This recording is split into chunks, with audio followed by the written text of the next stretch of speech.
You're listening to the Talking Headways Podcast Network. Talking Mondays. Keep moving on. Keep moving on.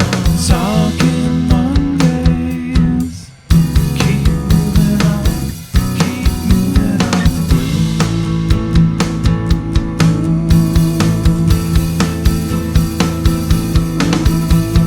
Talking Mondays. Keep moving on. Happy Monday. This is Mondays at the Overhead Wire, sponsored by our super generous Patreon supporters. I'm Jeff Wood, your host, and joined by... Wes Marshall.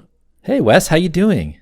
I'm doing well. How are you doing? I'm doing great. It's midday in Denver. It looks nice outside. How's everything going over there?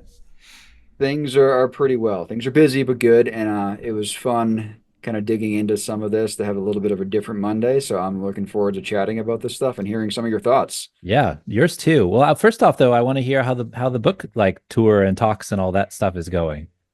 It's going, I think, better than I could have hoped. I mean, people are paying attention to the book. So on one hand, I feel like I'm spending like 2 or 3 hours every day, responding to emails and doing podcasts or interviews or that sort of stuff. So it's been hard to do my real job at some level. At the same time, that's obviously better than nobody paying attention to the book. So that's good too. And it's been the #1 seller in all these really weird Amazon categories for whiles. I'm not sure. One of them is automotive engineering. I'm not sure why my book fits into the automotive engineering space, but it was #1 in that for a bit. Anyways, I guess interesting. The book is called Killed by a Traffic Engineer, and I was on with you a few months ago talking about it. So Yeah. Well, that's awesome. Like, what's the most interesting place you've been to talk about the book? I've been on like a college radio station at Wesleyan. They had me on, and it's cool at the end. They ask you a question like, oh, if you had like one song that kind of fits what you think the book is about, so on the spot you're trying to come up with a song, or random questions like that are sometimes more fun to kind of hit on than some of the ones that get repetitive from space.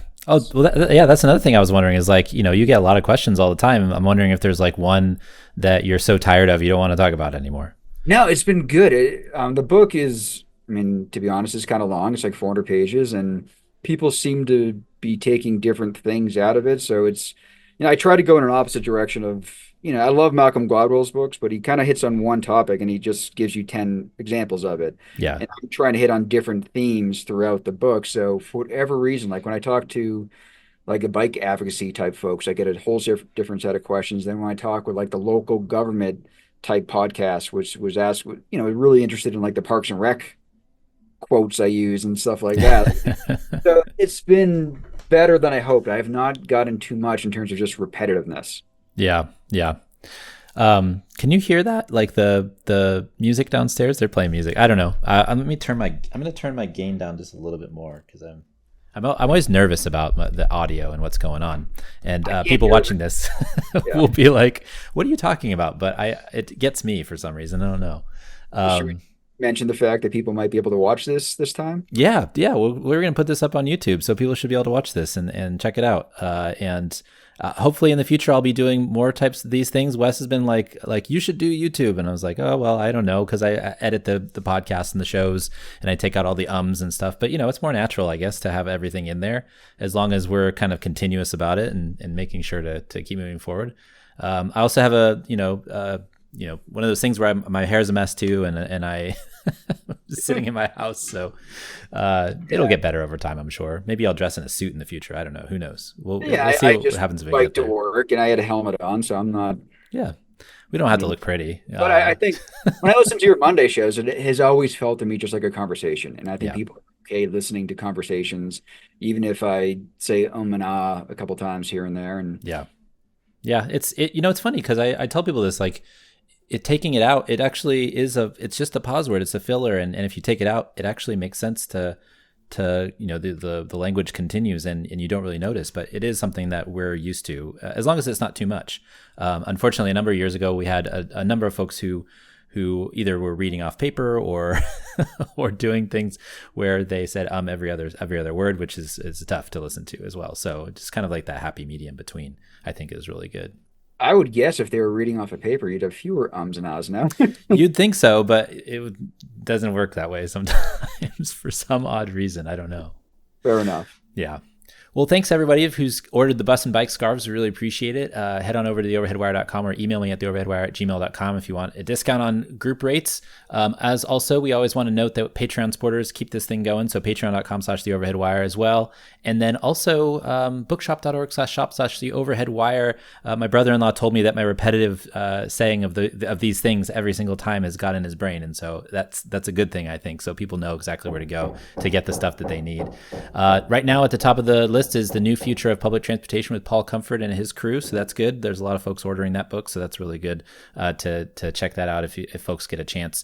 And then also finally, we've got our Cars Are Cholesterol t-shirts, bit.ly/Cars Are Cholesterol. Check those out if you get a chance. Richard Wazensky designed those, and you can find him on Instagram at Dick David Sketches when you get a chance. So this is episode 159. We're live in session and on video. So check us out if you get a chance on YouTube when this hits up. And then before we get to the show, I want to let everybody know that they can get this podcast on iHeartRadio, Spotify, Overcast, Pocket Cast, Apple Podcast, etc. And feel free to leave us a review on iTunes or make a comment in this YouTube video when it comes out.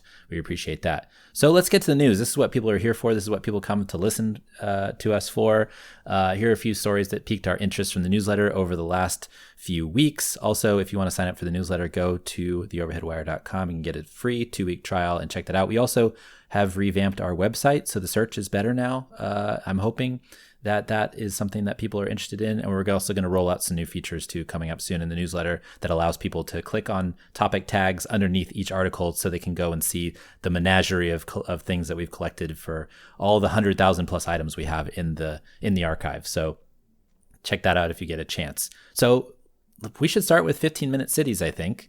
Can everywhere be a 15-minute city? A universal framework for 15-minute cities. A new study in the journal Nature Cities takes a look at how much it would take for neighborhoods to redistribute amenities to become 15-minute neighborhoods. They found that some cities like Zurich and Switzerland were already well situated, while car-dependent cities like Atlanta would have a hard time moving the needle without drastic interventions. This was Ajit Niranjan in The Guardian. And then also, this also was interesting to me. I mentioned this in the newsletter as well, that there were like several different articles based on this item specifically. And I'm always interested in the framing of everybody's like titles and stuff. So the title for one is Time Isn't Everything in Science Blog.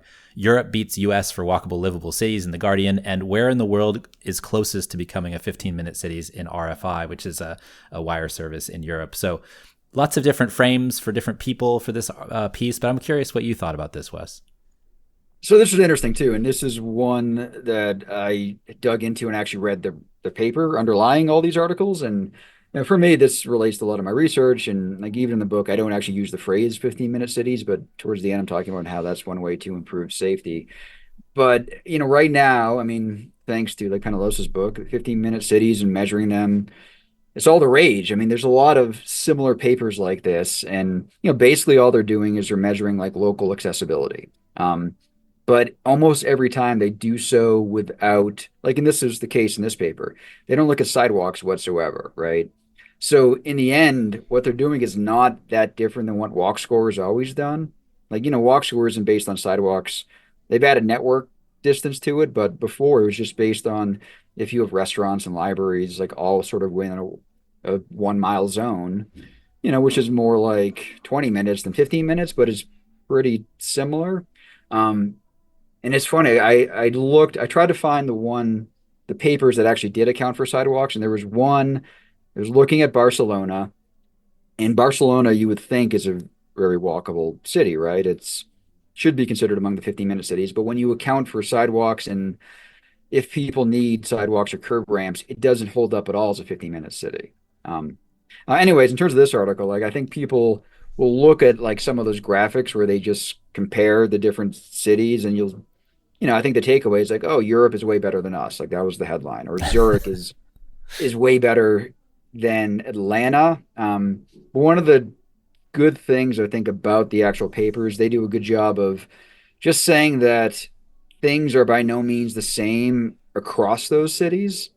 And the paper has some great maps. I don't know if you saw those ones where they show all the different cities that they looked at, or 8 of them, I think, out of the 50. Yeah. And you can see, just the heterogeneity of the 15-minute city. So like, places like Atlanta have a 15-minute city downtown, but once you get right outside of there, it dissipates and you don't really have 15-minute city. You don't have the same amenities or accessibility.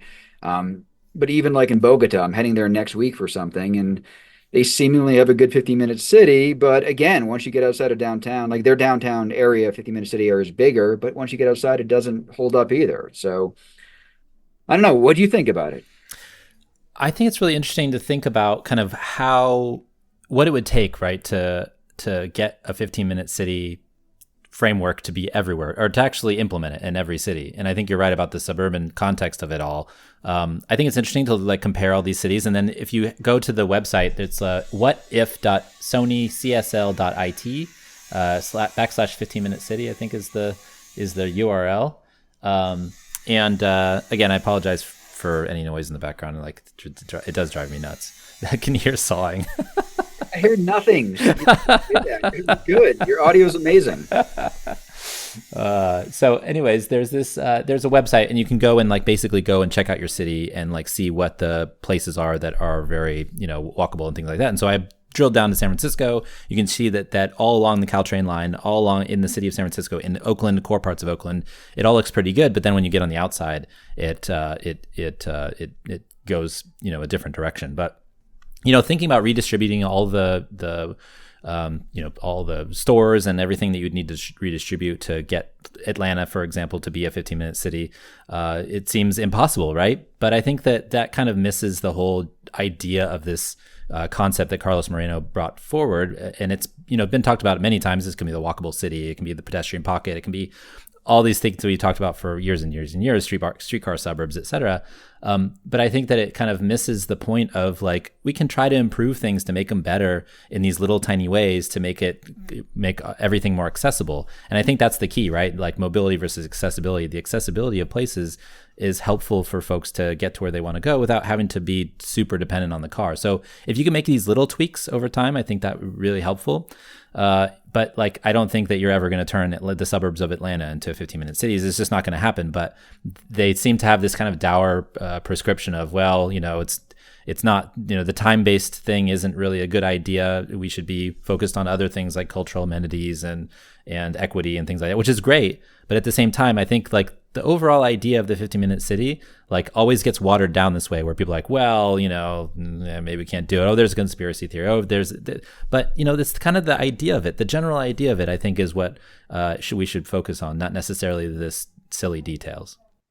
And so this paper even does that analysis where they try to relocate what they call the points of interest, so all the amenities stuff, in an attempt to optimize them.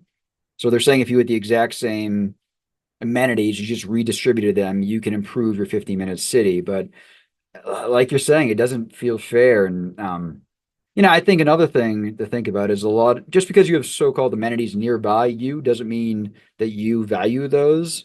And we learned this back. We did a livable street study a while ago that included a big survey, and the idea was to look at like the Donald Appleyard study, like low, medium, and high traffic residential streets. But we were trying to take a network perspective to see if they were near a good or bad arterial. And we were kind of focused on commercial arterials. And what we heard from folks is like, some strip malls that maybe I don't value the services being provided there, other people do. And vice versa. Like the ones that I like, other people don't. So that's when you can dig into like inequities, and like there's so much in that it's not as simple as just having the thing. Like, it's not as simple as just what they're trying to suggest in this paper. Like, you can't really optimize it with the way they're doing it. I think that's an important point, because we actually had Alex Hoffman on episode 338, and one of the things that he was talking about was like, we can try to use Replica and figure out like where amenities are and where we should put things and where people are actually going. But what they found out from the data was that maybe somebody is has a certain cultural like affinity for Mexican food, right? And so they want to go to the Mexican market instead of the Whole Foods. And so if there's a Whole Foods in their neighborhood, it's going to get marked as you have access to a supermarket. But really, what you want to do is go to the Mexican food market. And so you're going to travel across town to go and do that. So like you're saying, like the accessibility thing is different in different cultural contexts. It's different when people have different affinities for things. They're going to choose where they want to live based on access to the things that they care about. But at the same time, like they might not have the access that we say they are when we're looking up at an aerial photo or data from an aerial photo from 30,000 feet. It's a totally different context. So I think that that's important to take into account too, is like we can look at all this data and we can connect all these dots, but at the same time in the real world, people have their affinities and they have the places where they want to go to get their specialty foods or to see all their friends, right? There's another piece recently that talked about kind of retail gentrification where I can't remember if it was I think it was in Brown University study or something like that, where they're looking at people were separated by their neighborhoods, but they were also separated by where they congregated in retail spaces too. And so people are going to have an affinity for where they're going. And I think that's really interesting to think about in this context of a 15-minute city, especially as it pertains to like the redistribution of resources. So, when you said it was like episode 338, do you have all these memorized? Like, what's going on there? When I was taking notes earlier before we started, I remembered that point and then I looked it up. So it's not all in my mind, I promise. It's on my notes on my desktop that I'm looking at right now. Right. That's what I was hoping for, but you never know. Like you could be. Sometimes I can remember stuff. Sometimes I can be a savant, I guess, but most of the time not. I try, it'll come to my mind, right? I remembered I talked with Alex about that on that episode. But I couldn't tell you the episode. We've done 500 of these, and 160 of these. So I don't know, how many, where the numbers are, but I try to find them and write them down. So if people want to go listen to them, they can. Yeah. All right. Fair enough. Yeah, so I think that's interesting. The whole idea is interesting, and Carlos Moreno's piece has gotten obviously a ton of attention from the conspiracy theorists and everybody else. But honestly, I think it's just a way to get people to get closer to the things they need. Yeah, that's a whole nother can of worms, and it's hard to imagine that. Even when I talk about safety, I think the idea that going to your dentist, if it's 5 minutes away versus 20, there's like a safety benefit to it, but bigger picture, there's the benefits to just having stuff closer to you, like having to spend a lot of time getting places. Like even if you still have to drive, like it's still beneficial to have it somewhat closer to you, a lot of those destinations that you go to. So I'm going to be on Carlos Moreno's webinar series, I think in late November too. Like he has a 15-minute city webinar series. So that I guess is pretty popular. So that'll be good. That's awesome. Yeah. It was interesting. So the other day I went to a birthday party and my wife was gone out of town. So I can't just leave the 2-year-old at the house by herself when I go pick up a car. So I had to take her and her car seat with me because I can't just go pick her up with the car and then bring it back with her and just sitting in the seat. I have to bring the car seat with me. So I actually had to I have a wagon that I take to the grocery store now because that's just kind of what I do. I walk a quarter mile. And so what I had to do was I had to put the car seat in the wagon with all the stuff we were bringing and then cart it to the car so I could drive to this birthday party on the peninsula. And so it was just this comic, connection to this as well. As like I can walk 15 minutes to a car, but I have to also bring all the things that I need with it. And so it just makes that connectivity and the accessibility of my street more like it makes me feel a bit better about where I live because I don't need to have the car to go everywhere, but I do need a wagon to bring the car seat to a car so I can use a car when my wife is gone. It's kind of funny how those things are all, interconnected. That's hilarious. That's awesome. All right, next up, car loans surpass student loans. Car loans have surpassed student loans as Americans' second largest debt behind mortgages. After people paid pandemic-level prices for their new cars, those high-interest bills are coming due, and the cars can't be offloaded without taking a loss on underwater loans. Many Americans have little choice in transportation because of the country's dependence on cars. This is by Colin Woodard, in Jalopnik. So I'm curious what you think about this too, because I feel like I have a ton to say about kind of the costs of things, but I'm interested in your thoughts about loans and student loans connected to this as well, I guess, as well as mortgages are obviously the highest one, but cars are taking off in terms of how much they're costing people. I mean, would you say this is surprising? No. I No, was not at actually all. surprised that it wasn't that already, right? I thought Yeah, that maybe that would be the case because, cars are expensive, but I guess it just passed compare on this in this specific instance of the data that they were collecting. But yeah, yeah. that was sort of my first thinking about it too. It's like, oh, like, of course, like why I thought this was the case already, but it also entirely relates to what we're talking about in terms of engineers and planners putting people in places where, for most people, they live in a location where driving is the most rational decision they can make, and oftentimes driving long distances, right? So this is most people live in the antithesis of a 15-minute city. So this is almost a requirement to live there. I mean, of course, we know that 30+% of people can't or don't drive, but at the same time, 70% of people do or need to. And a lot of those people live in places that, don't have the access to destinations that you or I have. So it's tough because for most people, this, like, obviously, you don't need to spend $100,000 on a car, right? But even what But you would people do. people It's still just do. When you see crazy. some of the stuff on Twitter about like $1,400 car payments, I'm like, oh my God, like what are people doing? That feels more like it should be a mortgage payment. But there's extremes of that, but at the same time, like just kind of getting into the car market is expensive. And I think people underestimate just the cost beyond just the car payment, right? Like when talking about the insurance and the registration, and even when you buy it from the get-go, the sales tax in a lot of states, and then you might have gas or electricity.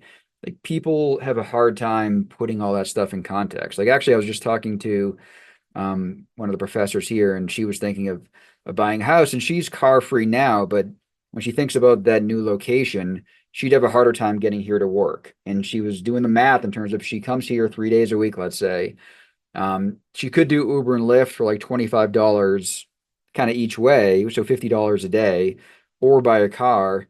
And when she did the math, like when you think 25 bucks, it seems like a lot. It was way cheaper to do the Uber and Lyft to get here if she can walk and take transit and do that in the rest of her life.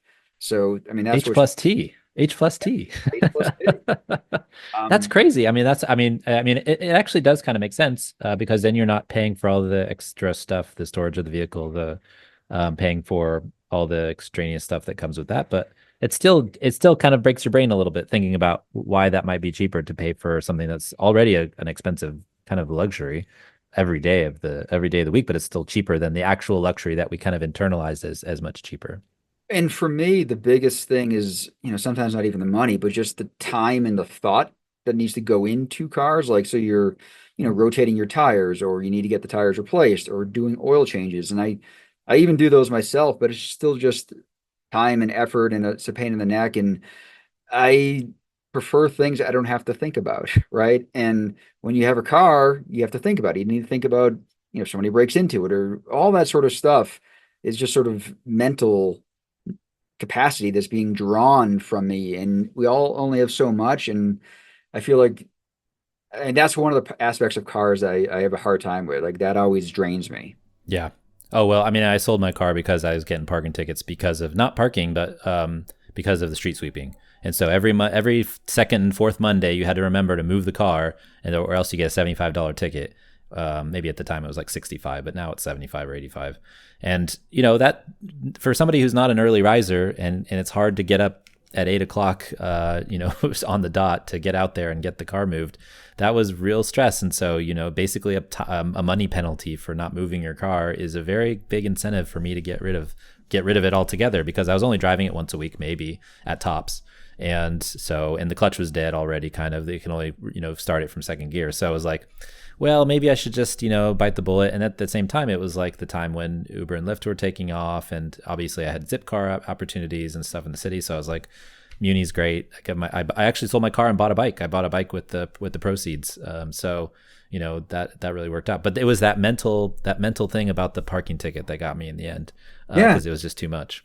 Yeah. We didn't even really hit on parking. And I mean, when you go places, you got to pay for parking or look for parking. Or when you go to a city like, San Francisco or Denver, oftentimes you're parking and have to still walk 10 minutes. And oftentimes we don't even include that time in our calculation of getting to a place. Like I'd say when I come into my office in downtown Denver, it's actually quicker for me to bike here, even though it's 7.5 miles.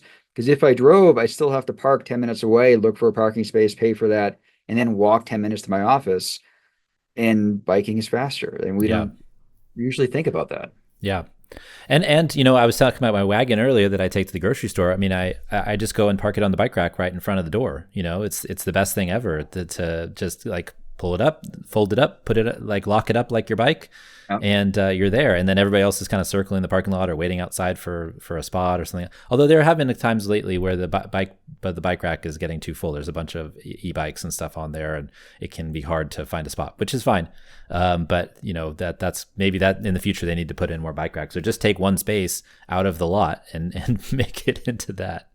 But the other thing that's interesting about this piece, going back to the piece, like I feel like you know, the there's this kind of, and I don't, you know, I think I've mentioned it said as like a doom loop, but I don't know if it's a doom loop yet. But there's these like kind of escalating, you know, conditions in how we are building cities and in the U.S. at the moment, where we continue to build these sprawling places where people have to drive. People have to drive, so they have to buy a car. The cars are getting more expensive because of the insurance rates are going up. But part of the reason why the insurance rates are going up is because the cars are getting more expensive, and so that's a little its own mini loop in itself.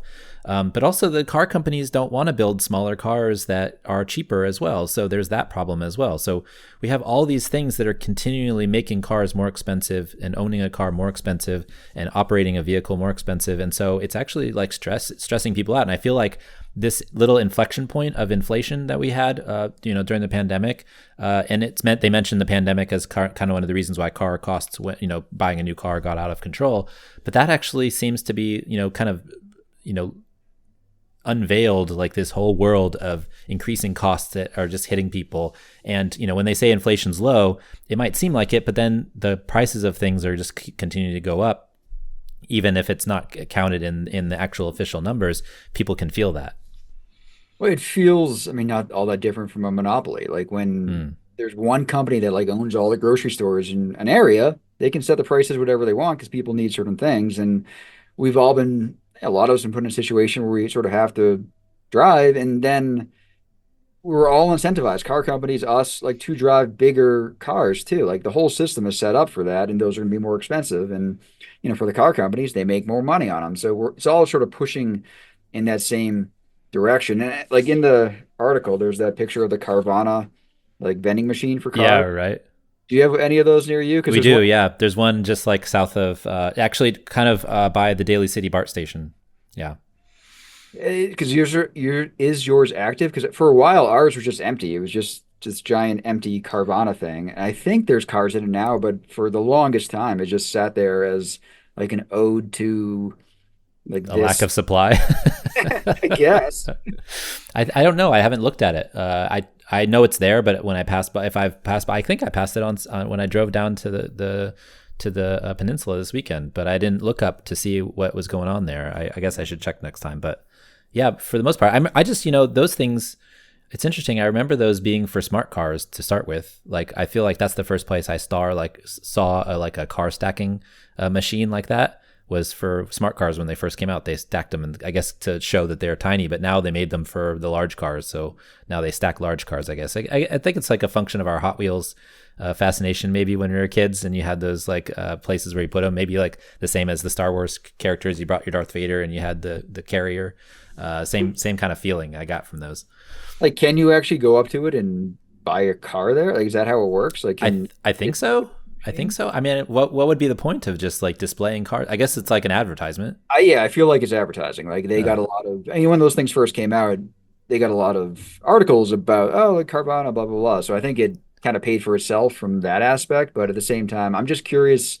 I don't think I know anyone that's tried to or bought a car at one of these locations. So I haven't seen it either. I think it's partially probably because of like dealership laws and stuff. I know a lot of states have these issues where dealers have to, you have to go through a dealership to sell a vehicle, and it's restricted. I know, like, there's a whole thing with Tesla. Whether you care about Tesla or not is another matter. But they were trying to sell vehicles remotely, and they couldn't do it because of the dealership laws in states, which, that's a whole other political thing. But they're very big, conservative donors, and so there's like this middleman effect that there's been a lot of discussion about from a political aspect. But yeah, like, I'm also curious about your thoughts about like the social status part of it. Because if you buy a car, you have this vehicle, and it's like a status symbol. If you were talking about the $100,000 car and the huge car payments, that's what people are buying that for, to kind of give themselves something shiny or nice that they purchase that they can show off. But it doesn't, like, it depreciates. It's like a depreciating asset that you're showing off. Which I think is really interesting from like a society standpoint. Like when you live in New York City, I feel like people there dress nicer because they're walking around. So their status symbols are like their coats that they wear in the winter or the clothes that they wear. So like those things, though, I feel like aren't depreciating assets like a car is. And so it's like a totally different way to show your wealth at the same time as like this one thing is like really a drag on your finances.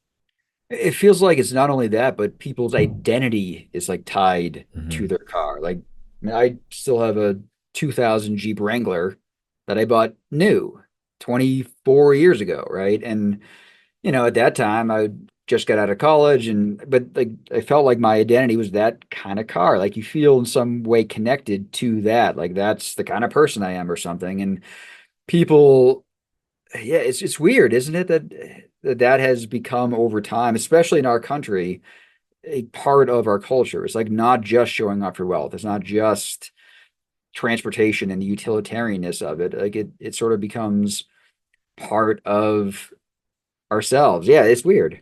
It's a signifier of something. Like it's almost like the feathers on a bird or on a peacock or something, Yeah, kind of in like some that, extent, right? yeah. I had a 1999 green Volkswagen Jetta. That was what I standard, and I felt like that was me, right? That was what I was Yeah. giving off to the world. I don't know.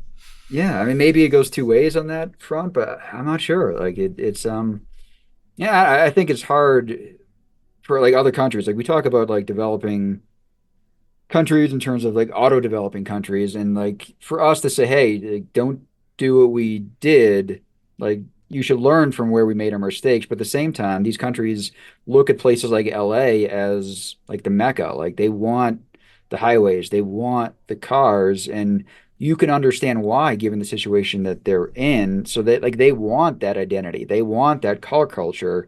And it feels hard for us to be like, oh no, don't do this. Like learn from, I don't know, it's a tricky situation that we're in. I feel like it's a double-edged sword with a lot of that stuff, but you can totally understand why they feel that way and why they might want what we currently have and are trying to get rid of. Yeah. Do as I say, not as I do, right? Like Exactly. Yeah. Gotcha. I also remember seeing stuff in China when they were first building all of their highways and motorways where, if you wanted to meet people of a similar status, you would go to these like, gas stations on the side of the road because that's where the people with cars were, right? What they had access to. And so you could actually figure out social status by that. I think it's probably changed by now to a certain extent, but I think that's an interesting signifier of like what certain folks are seeking or what they're looking for or what the impacts are as well. Maybe that's what Tesla drivers do when they sit for like 30, 45 minutes waiting for their cars to charge at the Maybe so. Yeah, that's a whole other ball of wax. Let's yeah. let's talk about housing, which is all this stuff's connected, as we say. A social housing bill. Minnesota Senator Tina Smith and New York Representative Alexandria Ocasio-Cortez have introduced a new social housing bill that would put $30 billion towards establishing a new federally backed development authority that would fund and build homes and then turn them over to managing entities. Research suggests this bill could build 1.2 million social housing units in the United States. New York Times, they actually wrote an op-ed in the New York Times, both of those folks, Tina Smith and Alexandria AOC. So it's called the Homes Act. They want to put $30 billion towards building social housing and allow for more construction of public housing because, the Fair Cloth Amendment doesn't allow that at the moment. And so I think it's interesting because we've been talking about this stuff a lot. There's been a million articles about Vienna in the news. And so I'm curious what you think about this. Well, the underlying intent makes sense, right? Is to treat housing more as a right as opposed to like a commodity. And I mean, I like the idea of trying things, and if this is run well, you can imagine it being awesome in so many different ways. At the same time, we have had experiences in what happens when social housing isn't run well in terms of being well built or well maintained. So, like in this case, you could also worry about, like, let's say we push these locations, like where we build these off the cheaper land, where driving is the only viable option for folks. Like it would be a lot more effective if we did this near transit, or in areas where people can walk or bike to useful destinations. And again, that's what ties us into everything we've talked about so far. Like it would be great if it went one direction in terms of getting the most bang for our buck, but it's hard to imagine it would, right? Yeah. I do believe that, and that's something that came up when I thought about this initially too. Is that if we do build these, they're going to try to find places where they can maximize the value to the builders, not necessarily the value to society. And so I think that that's probably going to be the case where they're going to find they're already talking about trying to figure out what the public lands that are available, so that in Nevada and stuff like that where they can build more housing. But then those places that are publicly owned land are probably on the outskirts of the city, and probably these places where people have to drive a lot more. And so you're actually, tying people. You might give them affordable housing, but then they have unaffordable transportation. And so you have to tie those two things together. H plus T, as I mentioned before, worked on that with CNT and the folks there. But it's something that we should consider all these things. And it's not just, going back to the original 15-minute cities, piece, we have to think about the accessibility to all things, like whether that's healthcare or childcare, or thinking about how you get to your grocery stores or whatever that might be. So you can put these houses somewhere, and you can build them cheap somewhere. But is it going to be cheap overall in terms of accessibility? Are you going to actually create value by allowing people to save money? That's the big question, and I don't think that that's something that they're thinking about. Well, I mean, I don't want to jump the gun here, but this relates to the affordable home experiment article that is on the list of things to talk about, where Yeah. they're doing the modular housing, they're doing ADUs, they're doing this community land trust to try to keep it affordable. And again, I love the fact they're trying something, and not just one thing, but several. But where are they doing it? In San Bernardino and Palm Springs, and those I looked up on the H plus T fact sheets for those places, and the location efficiency metric, like 1% of houses in the San Bernardino one are location efficient, 0% in Palm Springs. So we're putting our affordable housing resources in, what could be argued as some of the worst places to do so.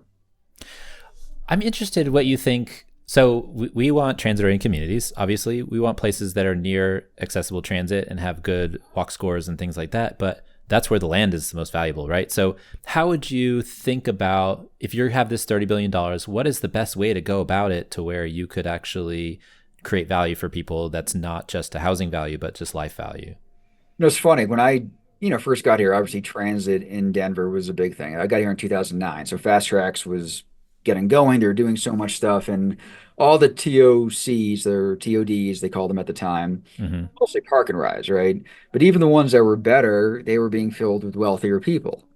And at the time, I feel like we were being told, like, oh, no, this is just who wants it. Like, the other folks don't want to even live here. And we did this big survey, and we asked people that question, and lower income people wanted to live there just as much, if not more, than the wealthier folks, but they just couldn't afford to, right?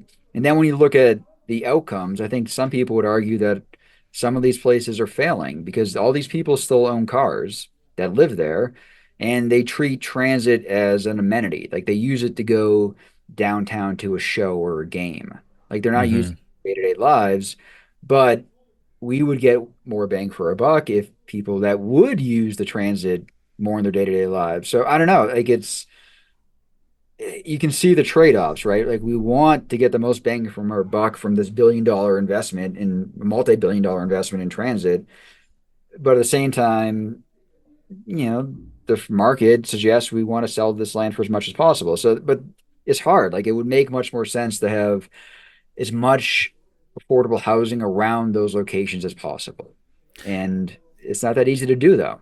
Which I think is right why this is a really important thing to discuss, the bill in general, but also discussing it as it pertains to some of the other experiments that have been happening around the country already. So the Montgomery County example that I mentioned in the newsletter the other day, when I noted this article by Smith and Ocasio-Cortez, they actually are, basically the social housing itself, basically they help a developer build, they put up money, they help the developer build the building, but at the same time, they are actually operating as the shareholder to a certain extent. And so they get the value, not some other, person that's giving it out. And so they actually can lower the rents. They don't take the profits. They just lower the rents and are allowed to do that. And so if you can, find the locations where you can do this and buy land and then make it so that's affordable, make the social housing contract with the developers, they can have a couple of for-profit units. But for the most part, if you're put in 75% of the value of the construction,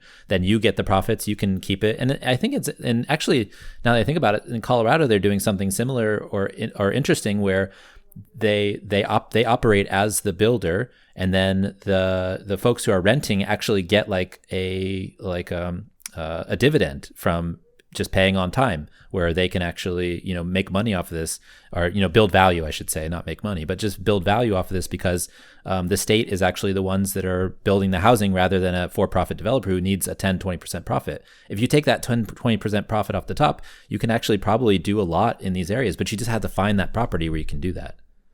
Yeah, when you describe like all those examples that are working, I mean, it feels like a solvable problem, right? This feels like something we should be able to fix. And where we're just going to have our hangups if we're trying to solve the affordable housing and the transportation problems separately, right?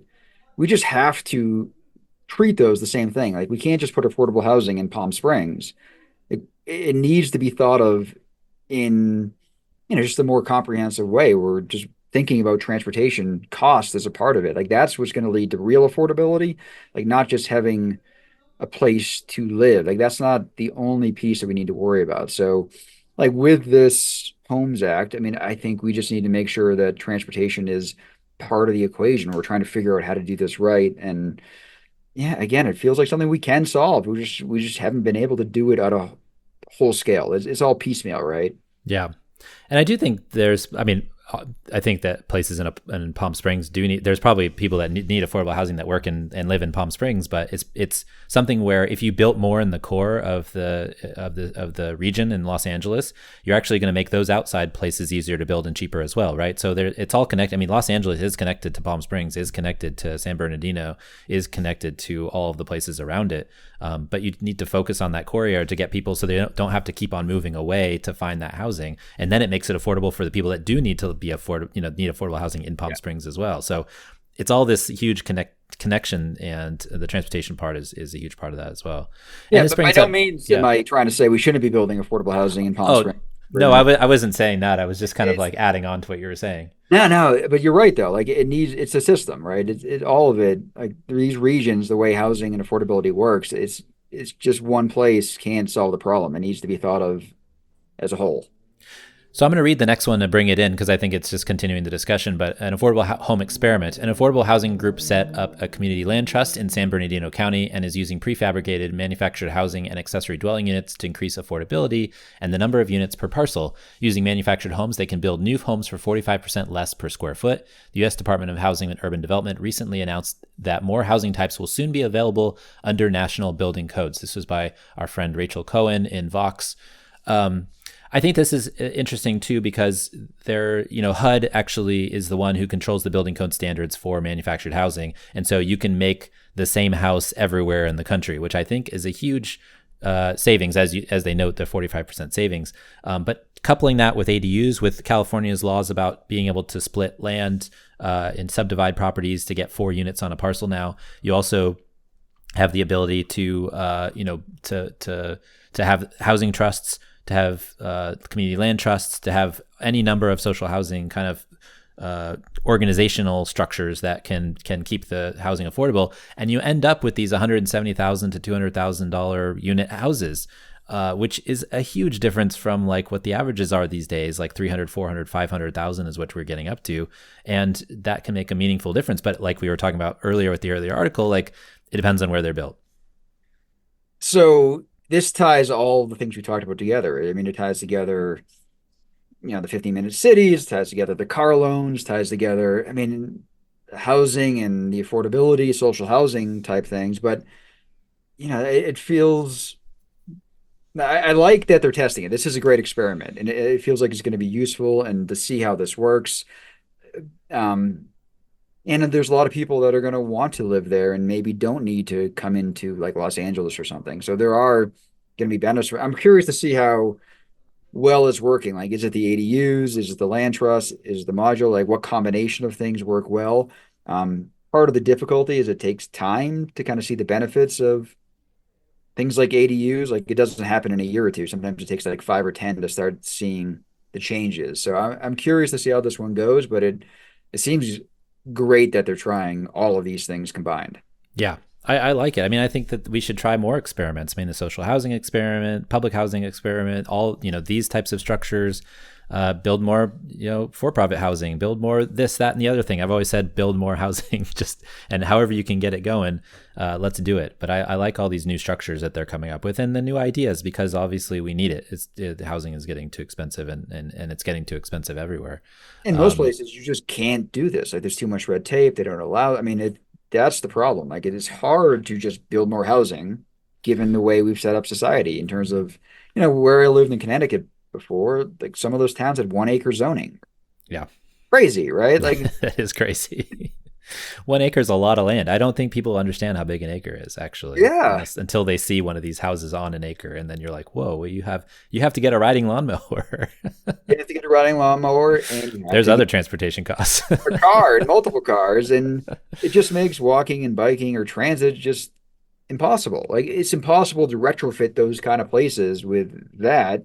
And that's when you end up with people with these big car loans. That's when you end up, like, it all sort of ties together. I mean, that's when you end up with housing that's not affordable because there's so few houses because they're all in 1 acre lots. Yeah. I'm now just thinking back to when I was a kid mowing the lawn 3 times a day, and we didn't have an acre.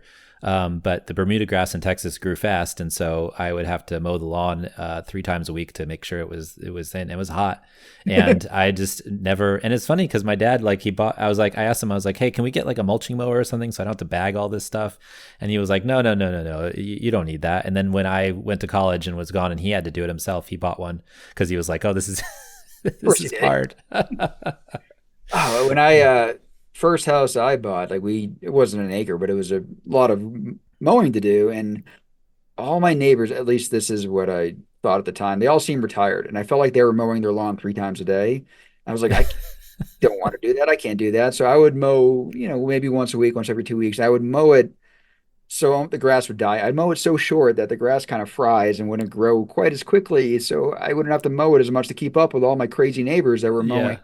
multiple times a day. And it drove me crazy. I mean, that's also the place where first time I lived in a place where I couldn't leave my street without a car, and that drove me insane. And that's what led to my career, is that combination of insanities that Yeah. became my peeves that drove my career aspirations.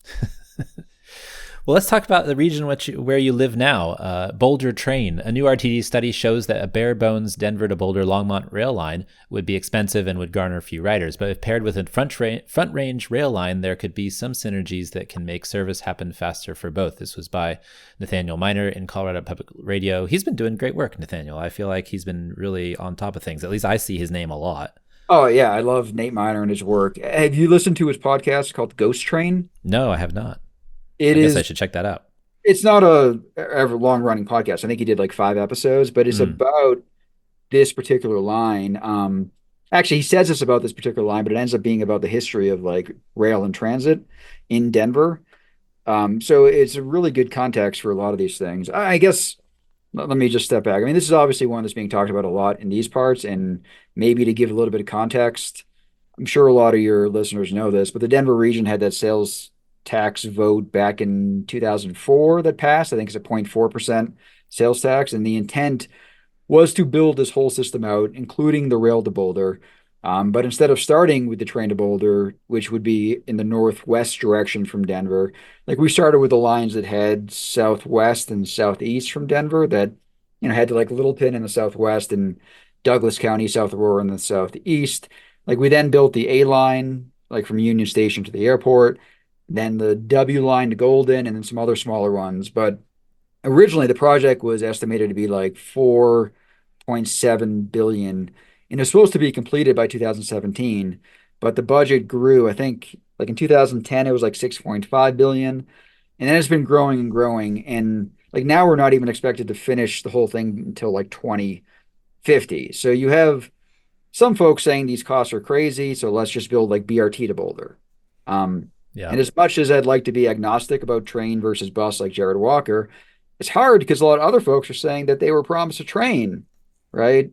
So this article, like RTD, so that's our regional transit provider, they commissioned the study to see if they can afford a half-assed train service to Yeah, Boulder. that's what I saw, a half-ass train. And guess what? It's still expensive. Like, even the half-assed train is expensive, so it's tough.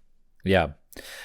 That's something that I feel I've been frustrated by lately is a lot of planning for half-ass trains because it's so expensive. But if you're going to do it, then why don't you just do the whole thing, right? Like 3 trains a day each direction in the morning and evening seems silly. Like, what's the point? And that's the point that they make. It's only going to get like 1,100 riders, but it just, that's something that frustrates me ever since when I was in Austin too. I mean, we decided to build, they're going to build a line up Guadalupe now, but they decided to go on the freight rail right of way and they only got, 2,000 riders instead of 40,000 riders. And it's like, why don't you just spend a little bit of extra money and get more value and build it where people are instead of trying to save tons of money by building this train that a lot less people are going to ride. And so, I feel like this goes back to the initial stages of this, like, the discussion about building fast tracks, which, is probably happening in 2002, 2003, before the election and before it got voted on.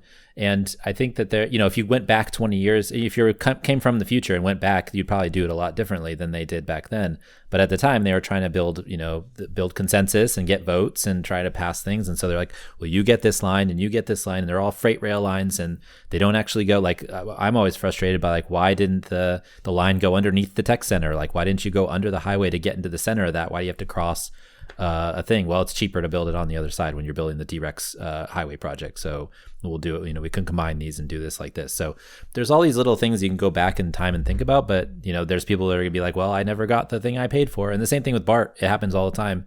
People are in the East Valley, in the eastern parts of the region, are like, well, I paid for BART, why can't I have it? And it's like, well, it's super expensive, so we're going to build this little tiny train for you to go to Brentwood, and it doesn't make any sense because you're not getting what you actually wanted, and we're just going to give you this thing. So I feel like this is along those same lines where it's like, we're going to keep studying this because people are complaining, but ultimately, like, if the thing is the freight railroads causing problems by asking for a lot of money, or the thing is we're going to build this high-speed rail line between Pueblo and Wyoming, why not kind of come on the back of that, which I think was an interesting thing that was new to me, as something that could happen, because I felt like the governor's want of this rail line was a little silly because it is such a low ridership potential, and it's silly to spend that much money just to make a couple of people happy that voted maybe back in 2004, which many of those people are probably unfortunately passed away. I mean, well, to build that coalition and to get, a lot of the suburban areas of Mm-hmm. the region to vote for it, they sold it as what? A way to solve traffic congestion, right? Yeah, never good. That is what led them to put it where? Right along the highways. So the southeast and southwest that I were mentioning are in the highway corridors, right? So when you look at those as TODs or TOCs, sometimes half sort of what would be the walkable pedestrian zone around a TOD or transit oriented community is cut off by a highway. So Englewood has always been the poster child for like good TOD. And when I got here, it was still being sort of sold nationally as this is what great TOD should look like. And when I went down there, like it looks the part. Like it has, this little kind of town center thing with shops and stuff. And then right behind it is just these giant parking garages and surface parking. There is a giant heavy rail corridor. So there's an apartment complex that I could probably throw a baseball and hit, like from the transit, from where the train is, but to walk there is like a mile because Yeah. it is this roundabout way that's cut off by these things. So it's not functioning in the way it should. It's also not solving the congestion problem. You look at the data, traffic congestion's gone up even immediately after the train went in. Like that's not what transit's for, though. So it doesn't really mean it's failing.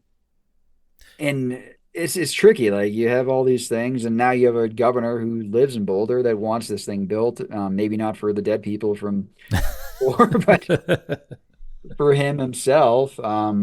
Yeah. So, and one of the interesting things too is they always, funding was always hard to get for this. And then for whatever reason, they finally realized that Boulder's a different city than Denver, and that if you call it an intercity line, we're eligible for whole different pots of funding from the feds.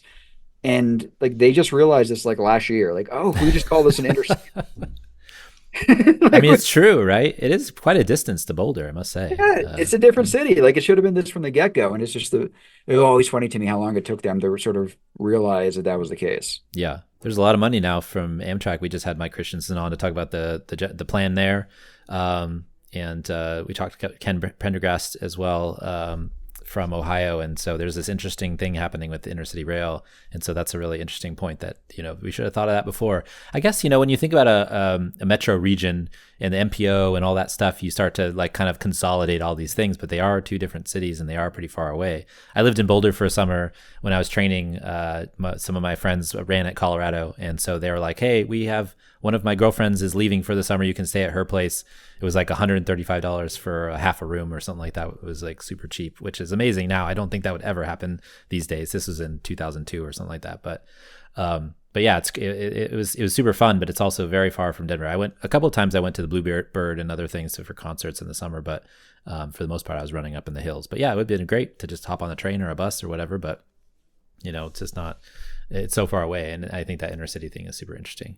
Well, it's not that far. I mean, if it's there's not no that far, but it's also not traffic, that close either, it'd be right? like half an hour with no traffic, but there's never no traffic, right? And so I think when you're up in Boulder, it feels like another world. It feels like you're very far away. Um, but like in the grand scheme of things, like, a lot of people in parts of the country where like their grocery store is half an hour away. Well, that's true too. That's true too. Boulder's pretty close in that respect. Well, do you think they're going to get, what do you think about this, the front range passenger rail? Do you think it's going to happen? Do you think it's like actually going to get some legs and move forward? The governor really wants it. I think there's enough people that do, and it feels like there's enough people even within like the transit agency that feel like they need to kind of keep up their end of the bargain with this, especially before it feels like they want to go back to the ballot at some point to get more money towards this. So, they're not going to get the votes from the parts of the region that never got what they were promised in the first place. So you need to kind of put something out there, and it would be a shame if it was this half-assed version, Yeah. but it feels like that's might be where it ends up. It's hard to know. You should have Nate Miner on at some point. He's We talk about all that stuff. Yeah. That'd be good. Well, last one, let's go into Denver proper, but actually around the country. So Lyft will no longer operate dockless bikes, scooters in Denver. Lyft has decided to stop operations of all dockless micromobility vehicles around the country and focus on docked vehicles only. They have partnered with Bird and Spin to have those vehicles available on the Lyft app. So this is actually on the Lyft website, but there's been there's a number of articles that are out there about this specifically, but it's interesting there was this whole, on the day that this happened, I remember this, there was a TechCrunch article that's like, Lyft is taking the next step into like micromobility. And then everybody else is like, they're cutting like this and consolidating, and it's not going to be good overall. But I'm curious what your thoughts are. well, I mean, I think the bottom line is probably their bottom line. They're probably Yeah, not making money, right? I mean, I'm sure why they're else not. they do Bird this? went Obviously, bankrupt, right? And they had to restructure and all that stuff, yeah. right? So, Which feels crazy when you look at the data I've seen. The last data I saw, there was like 56,000 rides per day in Denver. And that's not just like Lyft. I mean, Lime is also here, so some of those are Lime, but I think Lyft is the bigger one. And the fact that they can't make money on that is surprising, right? that's I mean, 50, well, think about, yeah, I mean, 56,000 times what, $2 a ride or something, $2, $3, right? Actually, it's more in some instances. It's kind of expensive. I think it's Yeah. like $1 or $2 just unlock it, and then it's whatever per minute. I don't use it very often, especially when I'm here because I always have my bike or what Yeah. have you. But yeah, and you see them. I remember going home from work. I was here like late on a weekend.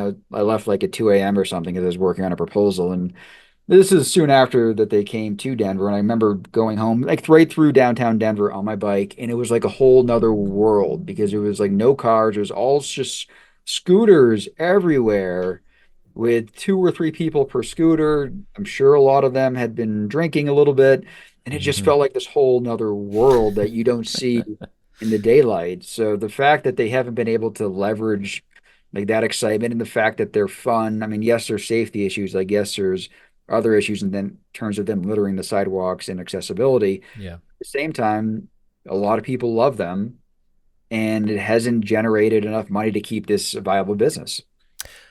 I wonder often about this, whether the way that the companies operate, it's just not good enough to run a profitable business where you can pay all the people that work for the company and stuff. You're trying to like get this like supercharged rocket ship amount of like earned revenue so that you can tell your shareholders that you're making a ton of money. And so I feel like if it was just any business, they probably could figure out how to make it work, right? It doesn't, and it just doesn't seem like it fits the VC backed, I want my huge gains over a short period of time activity. I just feel like that's probably part of the problem. That's just is like something I just thought of when you were talking. Like Yeah. I haven't thought through it that much, but it feels like there's a lot of places where like if the business isn't going gangbusters, they're like, well, it's not making enough money. But it might be just like a regular business where you're not trying to gain, you're just trying to like pay your employees and you get a little tiny profit, and that's nice.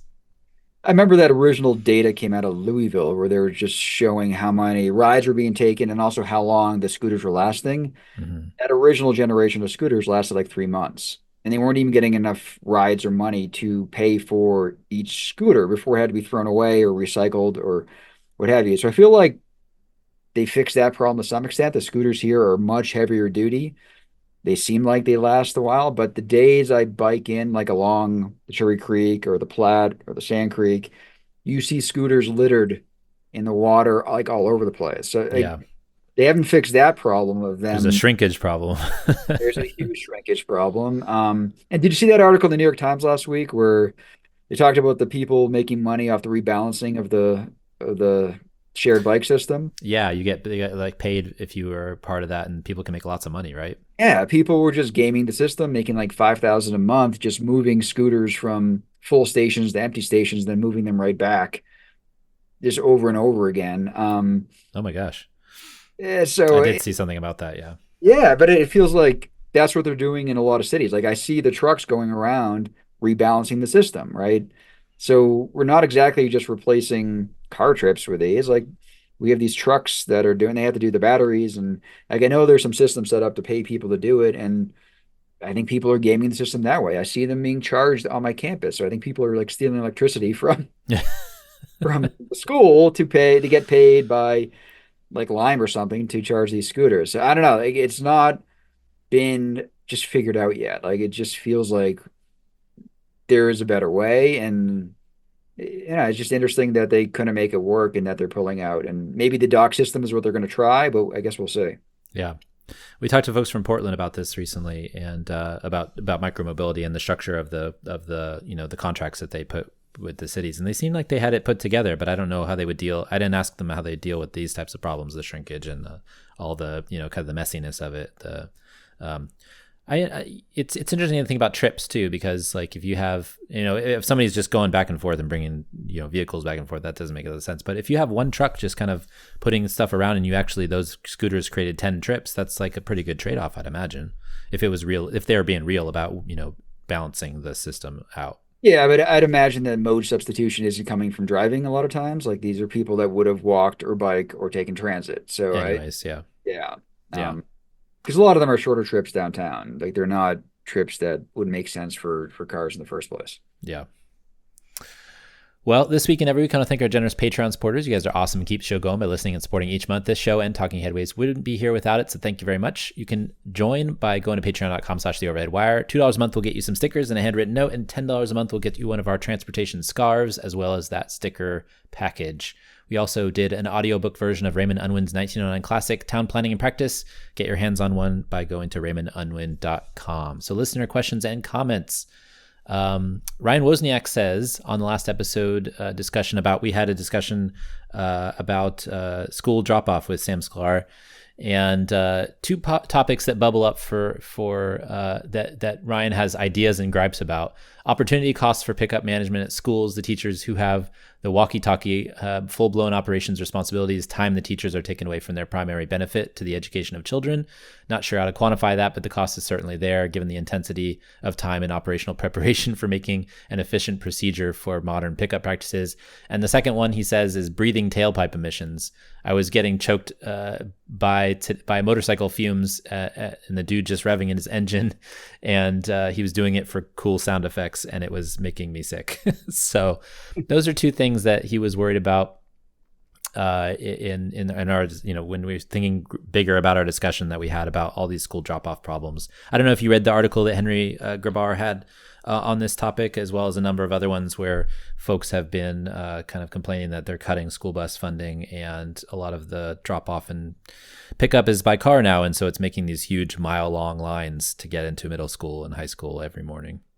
Yeah, and I've been thinking about these issues a lot the last few weeks. I'm doing one of the keynotes at the Safe Routes to School conference in Fort Collins next month. So trying to figure out what exactly I want to talk about has led me down some of those rabbit holes and thinking about these issues. And, just the fact that we're placing a lot of our schools in locations where you have to do that, right? Yeah. The town I grew up in, when I was a kid, there was 9 elementary schools. So every kid in town walked or bike to school. It was just a given. There weren't buses. They consolidated and expanded 3 schools and closed all the others, right? And the idea is they can save money on school administration, like that sort of stuff. But I don't think anyone took into account the fact that they're now busing most kids to these schools. Yeah. And all the stuff that comes with what we know is better for kids to walk or bike versus being driven or being in a bus. So it feels like we're heading in the wrong direction still. Did you walk to school? I did, yeah. From kindergarten on by myself.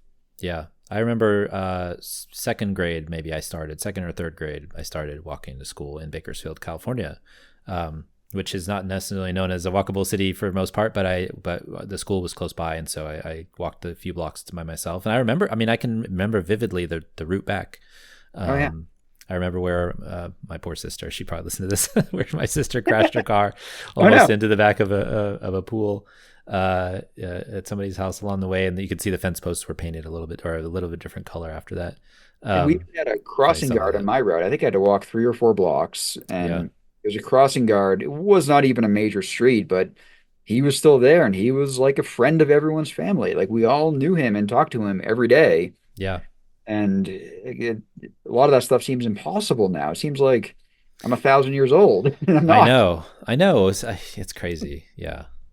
I do feel like that sometimes, where I'm like, I walked to school. I biked to school, middle school. I took the bus my freshman and sophomore year of high school, or freshman year of high school, I should say. Got picked up sophomore because we had to be there early for track practice. But before that, we did. So if you want to ask any questions or comments, feel free to email us at theoverheadwire@gmail.com. We're always here. And then finally, Puppies and Butterflies is part of the show where we talk about something fun, interesting, or maybe it doesn't fit in the other sections. Wes, do you have a Puppies and Butterflies or something happy that's happened of late, or any TV shows that you like on the tube these days? So I want to congratulate you on 500 episodes. Oh, thank you. That is amazing. I listened to the episode with your Star Wars buddies. Yeah. What did you think? Did you like it? It was great to hear their perspective on a lot of that stuff. It was also, I loved hearing you and Tanya basically talk about your origin story for the podcast. So what I was curious about is your origin story just for your career, like going back even further. Like, did you plan to be doing this sort of stuff? Like, how did you end up like starting to curate links for everybody? Like, it's such an interesting place you've ended up, and the fact you can make a living off this is fascinating. I feel like I'm not the only one that would be curious how you got here a little bit to hear. So not just the podcast origin story, but a little bit more about you and your origin story. Yeah, in terms of creating a media company that I never expected to create. Yeah. So I actually did. I talked about this a little bit with Kia Wilson when she actually interviewed me for her show, The Break, which is also on the Streets Blog, and we talked about this a little bit. But basically, like when I first got to Reconnecting America in 2005, I'm just like a learner. I like to learn stuff, and I really like trying kind of putting everything out there and sharing it with my colleagues. And this is something that I think Reconnecting America was really good with. We built stuff for the FTA and HUD.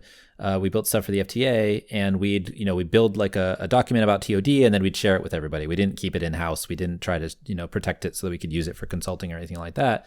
And so when I first got there, I was sending Shelly Patricia, like I was sending her first like 5 emails a day, 10 emails a day. It got to be a ridiculous number of emails because they each had one article link in them. And I was like, hey, did you see this? Or hey, did you see this?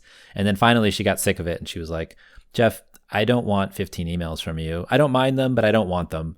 Can you just if you're going to collect news like this, just put it in one email a day and then just send it to me. And I was like, yeah, sure, I can do that. So I just collected articles every day. And then eventually she was like, hey, can you send this to the board of Reconnecting America? And I was like, yeah, sure. So I started sending to the board, and then they started forwarding it to their friends and all that stuff. And so basically, and then she's like, just make it a thing and open it up to all comers. And so I did, and then it opened up and people really liked it. And to the extent that when I stopped doing it after Reconnecting America disappeared, in 2014, I stopped doing it a little while. I was supposed to do it. Shelley had gone to the Obama administration, and then she went to NRDC after that. She's still at NRDC now.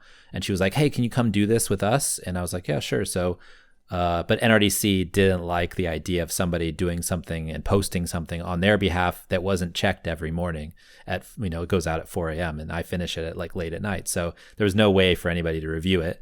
So they're like, nah, we don't want this. We don't want to do this. And so she kindly gave me all the email addresses that I'd collected at RA, that she had owned the intellectual property. They purchased it after RA disappeared.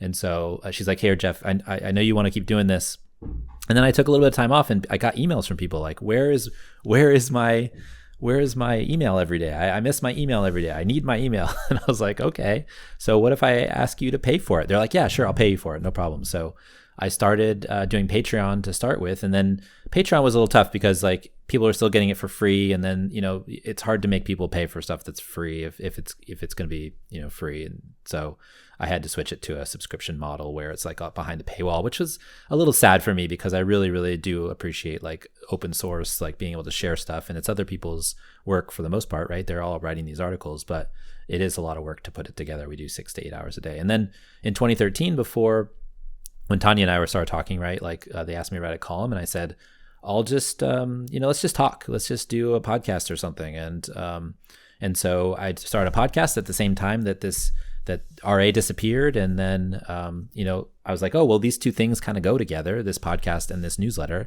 I get guests from the newsletter, right? Like I find out stuff happening, and then I can bring people on to talk about their work. So let's, put this together. And so the podcast is supported through Patreon and advertising that happens before and after the show. And then also through the scarf sales and the bookshop sales and all that stuff. And then the newsletter is subscription based. So we do that there. And then, so I created this weird media company for planning that I never expected, because I studied as a geographer and in undergrad, and then a city planning I got my master's at the University of Texas. So I never this is something I never had in mind, but I just like to learn stuff. So that's kind of where it all comes from. Your hatred of writing made me laugh. I hate writing. I don't hate it as much now. Well, yes, I do. Actually, that's not true. I do hate it now. But it's hard, and it's hard for me. And I don't know why that is. I think it's because maybe it's because I think a certain way. I'm more of a spatial person. So putting moving letters around isn't as spatial as like making maps, right? Which is what I did. I was a cartographer. I did a lot of data analysis and mapping and stuff. And I could find trends in the maps, and I did a lot of stuff with LHD data and all that stuff. And I thought that was really fun. But words, for some reason, are still not my thing. I can talk, but writing it down and having it be coherent or having it make sense doesn't make sense to me a lot of times. So I'll sit there for my intro for the newsletter. Like I've been trying to make myself write more, and sometimes it takes me like 2 hours just to get like 3 or 4 paragraphs to make sense to me, to where I feel like other people will make sense to them. It's funny you say that, because I'm also a spatial person. Like I think about cities in terms of like I hate like step-by-step directions. I think about them in terms of the map and that sort of stuff. But yeah. I also love writing. I love like the logic of the argument, like trying to break it down into things. And I think you kind of see that in my book, the way I kind of wrote the chapters and the short chapters. And But I also think space, like when I think about writing, I think about it spatially, if that makes sense. It's hard Oh, to, okay. Maybe I should follow your example. yeah, no, I'm thinking about the arguments and how they link together and how it kind of ties back in. So I'm thinking about it in that way when I'm writing. Um, and as a professor, I have to write a ton. And Yeah. a lot of engineering professors hate that part of the job, but I've always loved it for some reason. Yeah, and I guess I guess that's how I put stuff together too. I'm like, well, I have these arguments I want to make, but how do they, fit on the page to like call Yeah. back to the first initial thing? So I probably do think very similar to you, in that way. But it's like for some because I mean, you write a lot, so maybe it's easier for you to do it faster. But I haven't, and I think the red ink comment that I had, like the red ink scared me, right? I got even my dad, like my dad's a really good writer, and so he'd check my papers and stuff, and then I'd come back and it was totally revamped, and I was like, but that's not my words, that's your words, and the blood, the ink is dripping off of this, and so I think I got frustrated by that, and then also when I was at RA, like I would try to like explain the maps and stuff on paper, but it was always easier when I told one of my colleagues what I was thinking and then they put it into the words, because then it always made more sense.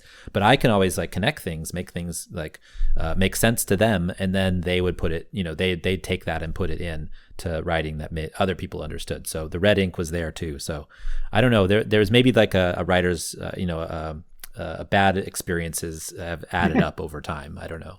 For some reason, I took a bunch of philosophy courses in my past, and I joke that I learned more about how to write from those than I did from my English courses. Like, yes, I learned grammar and all that sort of stuff from the English courses, but reading Kant and Plato and Socrates, like learning like the structure of their arguments, like that is where I felt like I learned how to write, is from like thinking through the way that they presented their arguments and how they would rebut from that, like stuff like that. I think I originally said this half jokingly, but it's kind of true when I think about it.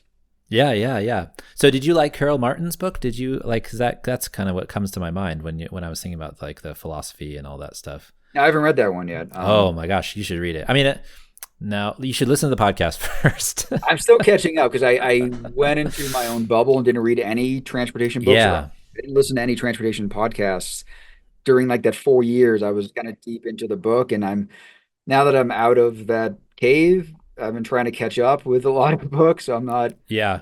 Well, the there yet. reason why I said you should listen to the podcast and not read the book, because there's one part of the show where I give him a hard time because he made me read a chapter, and then it's a philosophy book, right? He talked about the philosophy of transit equity and stuff. And like I got through the chapter, and at the end of the chapter, it's like, but this probably doesn't matter, so don't worry about it. Like I read the chapter, and then it said like, and I was like, and I gave him a hard time. I was like, why are you making me read this chapter when I don't need to read it? Like, I get it. I get it why you put it in, because it's a structure and you're trying to understand like what you were talking about, like how things go together, but at the same, or what, to throw out in your ideas. But I was just like, you say that I probably shouldn't have read this chapter, but yet you wrote this whole chapter.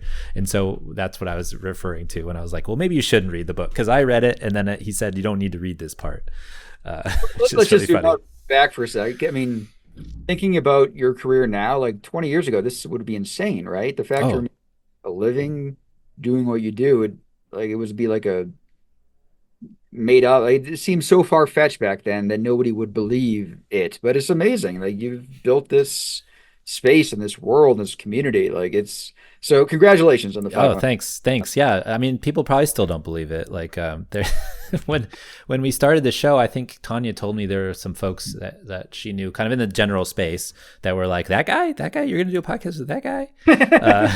So there's probably a lot of people back then and that didn't believe it, and they might not believe it now. So I'm very happy to be able to do this and talk with people like you, and just learn from all the stuff that you've done. And that's one of the things that's great about it, is like I'm just learning from all these other folks that are doing just such amazing work, and hopefully we can help people bring their work to more listeners and readers and all that stuff, and get the word out, because that's the contribution that I'm trying to make, is just kind of distributing. It's not always original, but it's connective, and I think that's important. Yeah, and everybody has a different role to play, and my role is very different than yours, but I mean, you are great at your role. So keep up good work, keep chugging along, and Thanks, I appreciate it. Yeah, 500. I can't believe that. Well, we'll do 500 more, and then your next book, we'll talk about that one too. But we'll also have you on next Monday for the next Monday show too. I have you scheduled, so we're coming back. All right. This show is continuing on the road. Well, so where can folks find you if you wish to be found? I don't wish to be found. I've always wondered if people are like, well, I really don't want to be found. So I'm glad you asked me if I do or not. Yeah, no, I'm not on social media. Like there is a Twitter account that kind of just posts whenever I'm on a podcast or a news article type stuff. Like it's mostly related to the book. It's not me, it's actually a picture of the book. And my publisher sent me like a Blue Sky invite back when those were still, I don't know if they're still doing that. So I did sign up for that, and I haven't done anything with it, but I keep getting notifications that people are following me. I think it's open now for anybody, all comers. So I think it's open to all comers, but I don't use it or look at it. You just see the notifications come in. Yeah, notification comes in. I got a new follower. It's like, oh, that's interesting. Like I haven't done anything, so maybe I will someday. But I don't know. Like I have a hard time doing my real job if I get too much on the hamster wheel of that kind of stuff. So, I feel like if I'm thinking too much, my research gets boring. I'm doing like just kind of stuff that everyone's arguing about instead of the bigger stuff. So I like doing the bigger stuff. Yeah, no, you should keep doing the bigger stuff and stay off the social media. I find it's helpful and unhelpful at the same time. It's helpful in the fact that there's still people posting interesting articles and items and stuff, but then you have to weed through all the bullshit to get there, which is the hard part. I think my feed is probably better than probably 99% of people's, and it's still crap. So because I've curated it very intentionally to like try to weed out some of the anger and the hate and all that stuff, but it still bleeds through because that's basically the source of the value of it for a lot of people. So it's frustrating, but I have to be on there to collect news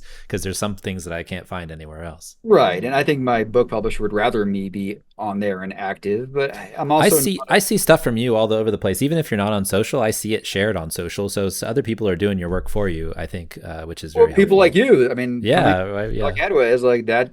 I mean, I could post all day and it's not going to be as impactful as like coming on your show and talking. Yeah. I appreciate that. I hope that's the case. Well, you can find me on Twitter at The Overhead Wire or at theoverheadwire.com. You can find me on Mastodon at The Overhead Wire, at sfba.social, Instagram and Threads at The Overhead Wire. See, I got too many. LinkedIn. You can find me on all those places. Thanks for joining us on Mondays at The Overhead Wire. Thanks for our generous patrons for sponsoring this week's podcast. Hopefully, folks saw this on YouTube. And Wes, thanks for joining us. We really appreciate your time, and we'll see you next week. Yeah, actually 2 weeks from now. 2 weeks. All right. Very good. Talking